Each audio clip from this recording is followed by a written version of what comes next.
welcome back to another episode. Today, we're doing something different.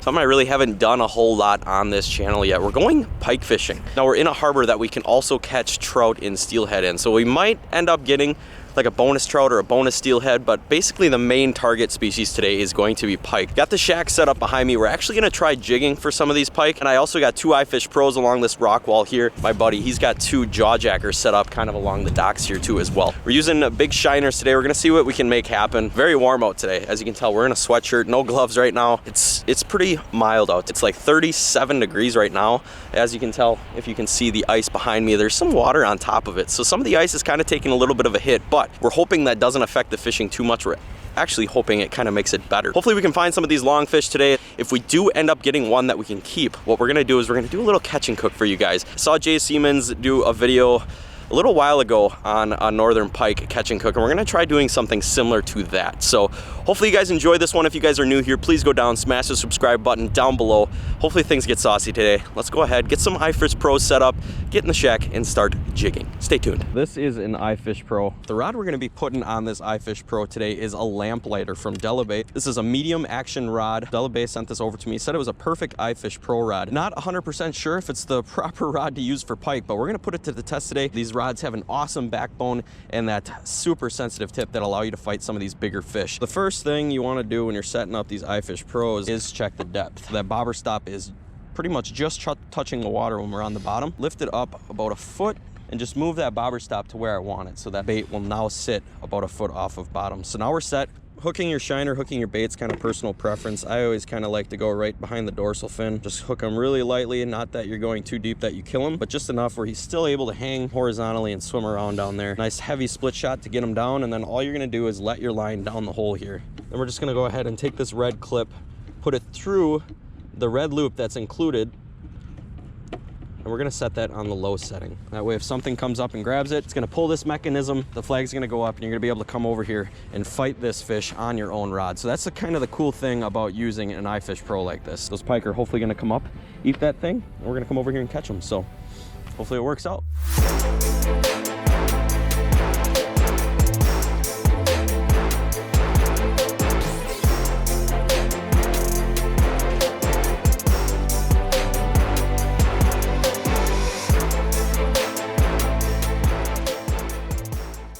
Here we go. He's coming up to the hair jig. Got him. Got him, dude. Smoked that hair jig, dude. Oh, there he is. Loosen my drag a little bit. I got a pike on him. Trying not to let him break me. I got sort of light line on here. Ooh. That was so cool, dude. He came in suspended, like 6 feet underneath the ice on live scope, just looking for something to eat. And I got a little hair jig on, little marabou jig, and he wasted no time coming right off to it, smoked it. You guys got the hook set on GoPro there. I'm just praying that it's big enough to keep so we can do a little catch and cook for you guys. But it's not through the hole yet. Some of these pike, I mean, they get all revved up. They're difficult to get through the hole. Even when you get their heads up, sometimes they like to drop back down and just take off. But I'm gonna do my best. I'll probably have Max set the camera down once I get him close and help me get this fish through the hole. There he is. Oh yeah, you can see him under the ice. So we're fishing on some kind of clear ice, but the water's not super clear. There he is, you can see him. Right under you now. That's a nicer fish. Hopefully he has to be over 26 inches to keep out of here. He's gonna be close. It's gonna be really close. There he is. Right at the bottom of the hole there. Oh yeah, he's over 26 for sure. Yeah. You can throw the camera on the bench here. Just to try to get his... The hook's in a really good spot, so that's good. Just kinda gotta let him... That's a dandy. That's a 30. Yeah, I'm just gonna let him play out here. It's a perfect one for a catch and cook here. Yep. Once I get his head turned up, look at how feisty he's gonna be. Real good. Hooked right in the corner of the mouth. As long as your knot's good. Yeah, my knot's perfect. He didn't even think twice. No, he just came up. All right, get him. Got him, dude. That's a nice one. Holy shit. Look at that fish. That's a dandy. That's a freaking perfect fish, dude. Oh god, yeah. That's a freaking. Oh wow. He must have got it. He got smoked by something, huh? Nice belly on Oh, it. that's a perfect fish, dude. That's a freaking dandy right there. That's a tank. What an awesome fish. You guys can see where that hair jig is. Right there, top of the lip. Perfect. Exactly where you'd want it if you're gonna be fighting these fish on light line. I was using Rip and Rattle. This is a medium heavy rod. Normally this is my walleye rod. I think I got this rigged up with 5-pound mono, and I got that straight to that hair jig there, and that's what did the trick. So that was super cool. We got to watch this fish come in on live scope. Like I said, figured it was about 6 feet under the ice when it came in on the live scope. I started hammering that hair jig. He saw it, came up, and just smoked it. What a gorgeous looking northern pike right there. And this is gonna be a perfect one to fry up today for you guys and do a little catch and cook. So we got something cool planned. Oh, he pooped all over the shack. We're gonna make some barbecue northern pike nuggets with this guy. Just an awesome fish. I'm gonna go ahead, grab some pictures of this. Then we're gonna throw him on the ice and clean him up in a little bit. Awesome fish. Let's grab some pictures, get him on the ice, and see if we can catch any more. A few moments later. Ooh.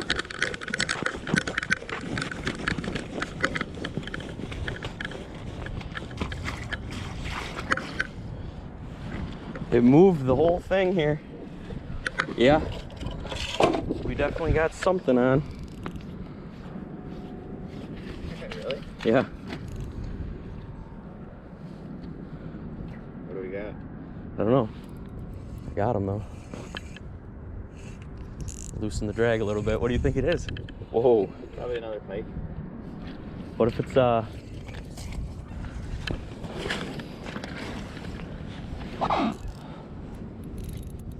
nice?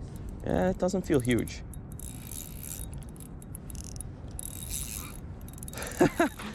We just got done catching that other fish literally seconds ago. All of a sudden iFish Pro went up. Oh yeah. Whoa, what was that? Was it a pike? Couldn't tell. It doesn't seem like it's fighting like a pike. No, it's a pike. Little. Guy. This one's probably gonna be a releaser. I don't know where I'm gonna put this camera. I should be able to get him. Just a little guy, but it's another pike. Before he starts flopping, I'm gonna go ahead and get the hook out of him. Nice little treble hook right in the corner, just the way you like it. Wow, there we go, little guy. This one is definitely too small to keep, so we're gonna go ahead and get this little guy back, but still always fun to have a little bit of action, especially on the iFish Pro. Go ahead, this guy should be all fired up, ready to go back. The old tail flip. There he goes.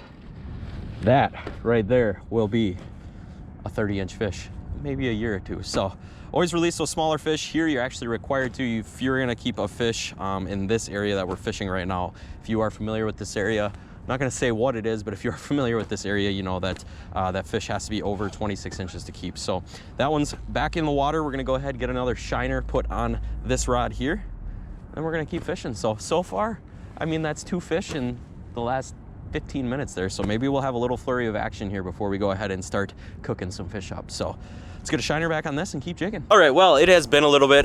I'm hiding behind the shack here because there's a little bit of wind. I don't want that to ruin the audio too much here, but it's been a little bit. We're gonna go ahead and start cleaning this pike up. Max is actually cleaning it up behind me.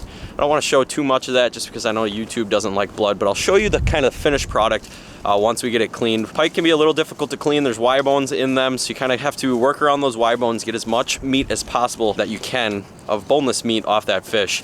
And those are the pieces that we're gonna pretty much fry up, grill up here, throw in some batter. So while he's cleaning that up, I'm gonna kind of get the stove, everything ready to go in here. We're gonna start cooking, so stay tuned.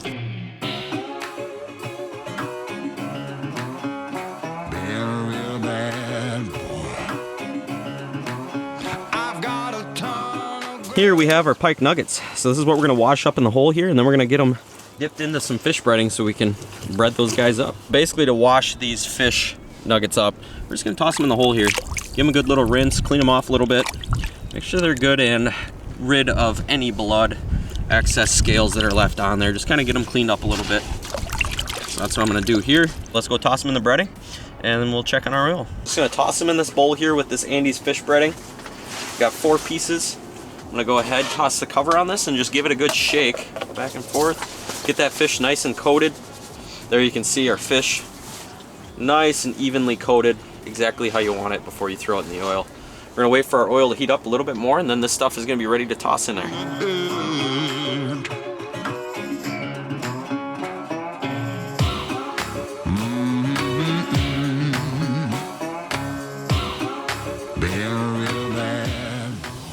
Now that we got some fillets done here, we're done breading fish. We're gonna use this bowl as our barbecue tumbler. I'm gonna take a bunch of these fillets, toss them in the bowl here. And we're gonna take some Kinder's. Once again, that's Kinder's barbecue sauce. Mild barbecue, no idea, smells good. So we're just gonna put a hefty amount in here like this. Just gonna put the cover on this guy. We're gonna tumble them like chicken wings. Give them a nice toss. Get them nice and coated in there.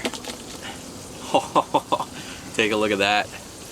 Does that not look good? That looks awesome. That looks phenomenal. Yeah. Oh my goodness. Honestly, what I might do next time is do the catch and cook portion at home. Make some rice, make some corn and stuff, mix it all together and make it kind of similar to orange chicken. Maybe even get the orange chicken sauce on there, but that right there looks phenomenal. I'm gonna give the first piece a try and then I'm gonna hand it over to Max and let him try a piece too. So I'm gonna grab a piece here.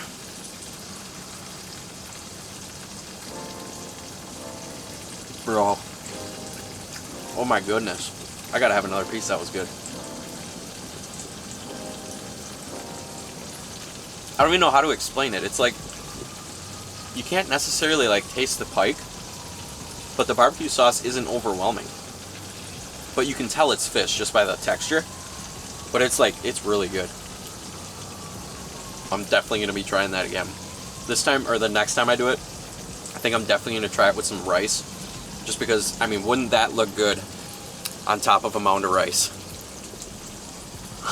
This just smells amazing. Oh my god. Don't hold back. It's like, I don't even know, like the best chicken wing ever. Yeah, it's tough to explain. It is. Like, it's got the same texture as a chicken wing. Kind of. It's flaky though, like a fish. Yeah, it's which pike. Obviously it's because it's a fish, but that barbecue sauce is amazing too. Yeah, it's super sweet. You get that little bit of crunch in there. Mm-hmm. I've never done this with fish before, have you? No. First time? I will be doing it again. This is awesome. This stuff is actually really good. I'm glad that we went ahead and tried this today. Thank you, Jay Siemens. Once again, I'm gonna give a shout out to Jay because I saw this on his channel and that's kind of what gave me the idea to do this. So once again, if you have not tried this before, definitely give it a go. I'd give it a go with any type of fish. Obviously it was really good on this Northern Pike, but I could see it being really good on walleye, panfish, maybe even salmon. If somebody were to try some deep fried salmon with this on it too, definitely something to try in the future. So if you would like to see more catch and cooks, different kind of things like this on the channel in the future, leave some comments down below. Let me know what I should try next. I've been getting a lot of comments on the catch and cooks that I've been doing. You guys have been great with giving me ideas to try out on the ice next time. So leave some comments down below if you've ever tried this before or some ideas that I can try next time. If you like today's video, please go down, smash that subscribe button down below. I'll definitely do more videos like this in the future as we continue on into February here.